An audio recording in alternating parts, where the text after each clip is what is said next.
Hello everyone, welcome to the Fire This Mana show, and it is January 12th, 2018. Happy Friday everybody. Hope everyone had a fantastic week, and if you didn't, if it was a little sluggish, if it was a little slow, just kind of just grinding along the way, just trying to get through this week and into the weekend, and it's finally the weekend, guys. Well, here is something that will end your weekdays in a great note.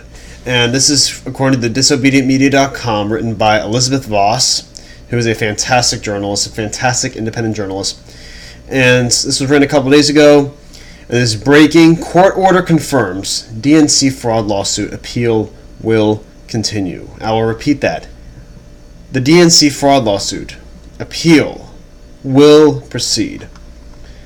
Attorneys for the plaintiffs. Here, let me zoom in for you guys so you guys can see it better. There we go. All right. Attorneys for the plaintiffs in the DNC fraud lawsuit received good news from the 11th Circuit Court of Federal Appeals earlier today. The Becks, and the Becks are Jared Beck and Elizabeth Beck, who are both defending the Bernie donors in this lawsuit. So those are lawyers. The Becks stated via social media that, quote, after posing two separate jurisdictional questions, the 11th Circuit Court of Appeals has found jurisdiction sufficient for the case to proceed on appeal. And this is the Twitter account for the DNC fraud lawsuit. A lot of updates are on there, so we'll proceed. Fantastic news. The DNC fraud lawsuit was initially filed on behalf of donors to the Democratic Party in the wake of the revelation stemming from the publication of DNC emails that clearly demonstrated the party's partisan efforts to support Hillary Clinton and to undermine the Bernie Sanders campaign. After the suit was dismissed late last year, Disobedient Media reported that the Becks filed an appeal to that ruling. So right here, when they say donors to the Democratic Party, it's really it's kind of confusing in that wording. So Bernie Sanders was actually an independent for the many decades that he was in political office, and he changed his political affiliation to being a Democrat because it would be very difficult to put your name on the ballot as independent in all 50 states across the United States. It'd take a long process. It would be very, very difficult. So that's why he changed his political affiliation to Democratic, so when it says that the DNC fraud lawsuit was initially filed on behalf of donors to the Democratic Party, it's really donors to the Bernie Sanders campaign during his election run. So let's continue. The suit has proven extremely significant in terms of calling the Democratic Party's establishment to account, with DNC defense counsel forced to argue in open court that the party should legally be able to support one candidate over another in an apparently overt contradiction of the DNC's charter. So the Democratic guys, listen to this. The Democratic Party, the DNC, actually argued in court that they are allowed to support another candidate during election process because it isn't illegal.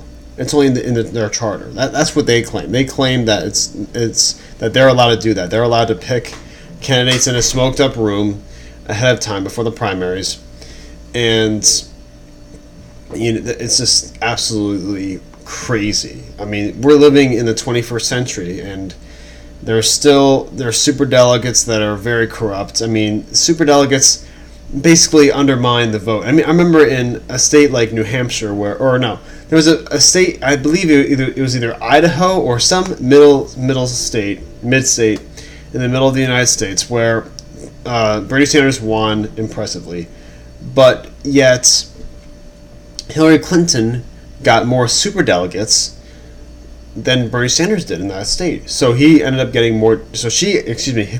ended up getting more delegates than him overall. So the superdelegate process is very corrupt, very they always support the establishment candidate. They were all supporting, almost all of them were supporting Hillary Clinton before Bernie Sanders even ran his campaign. So that's just to give you some background information on that. Disobedient Media reported on the numerous issues stemming from the suit, including safety concerns of the plaintiffs' attorneys and their co-counsel.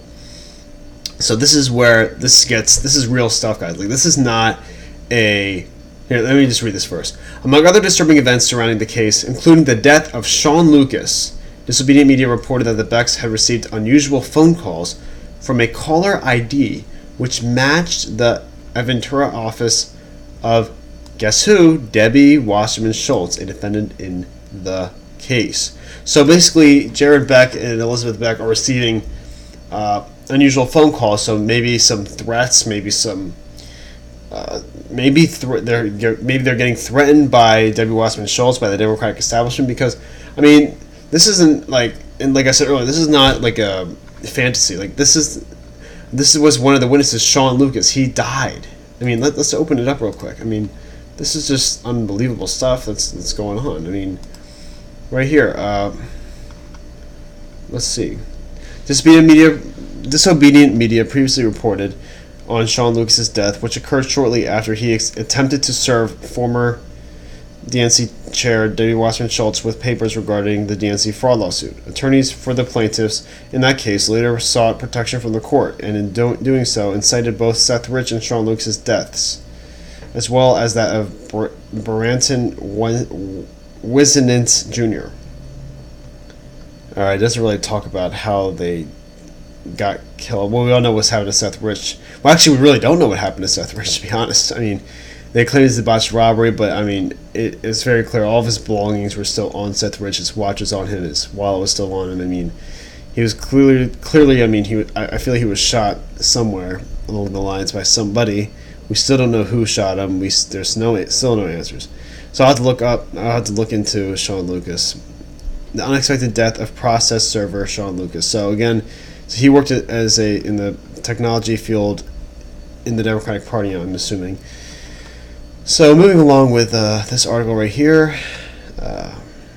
So again, threatening calls from caller IDs from unknown people that match the office of Debbie Wasserman Schultz, which, if you guys don't know, the Becks and Debbie Wasserman Schultz are both based in Florida. So they're both the law firm of Beck and Debbie Wasserman Schultz are both based in Florida. Disobedient Media has provided ongoing coverage of the DNC fraud lawsuit over recent months. Disobedient Media will continue to provide coverage of the stories until as it unfolds. That's just a commercial there. So I knew this would be a shorter segment for you guys, but really this is so important. I mean, this is huge. I mean, there was so much election fraud going on. Hundreds of thousands of voters were purged in New York. Some people had to wait up to 5 hours in line to vote in Arizona, which is just discouraging to vote in general. I mean, imagine going in line 7, 8 o'clock on a weekday, and then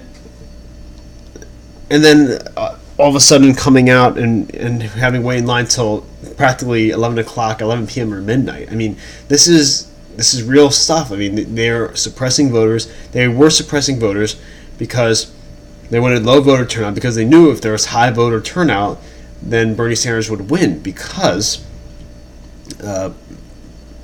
many independents supported Bernie Sanders. That's why a lot of the primaries were closed primaries, because in the open primaries where independents could vote, Bernie Sanders would usually win.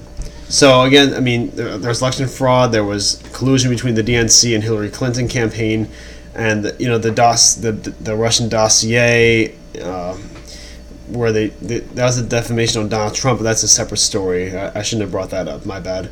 But just guys, please give me your thoughts below in the comments section. I mean, breaking: the court order confirms DNC fraud lawsuit appeal will proceed. I mean, this is just amazing. I mean, amazing that Jared Beck and Elizabeth Beck are pushing for this lawsuit, pushed in court, and really bringing the fight to the DNC, which is a very powerful organization, political. I mean, the Democratic National Committee is one of the biggest political, if not the biggest political organization in the United States for the Democrats. And, you know, someone needs to hold them accountable, and I believe that they're holding them accountable in this lawsuit for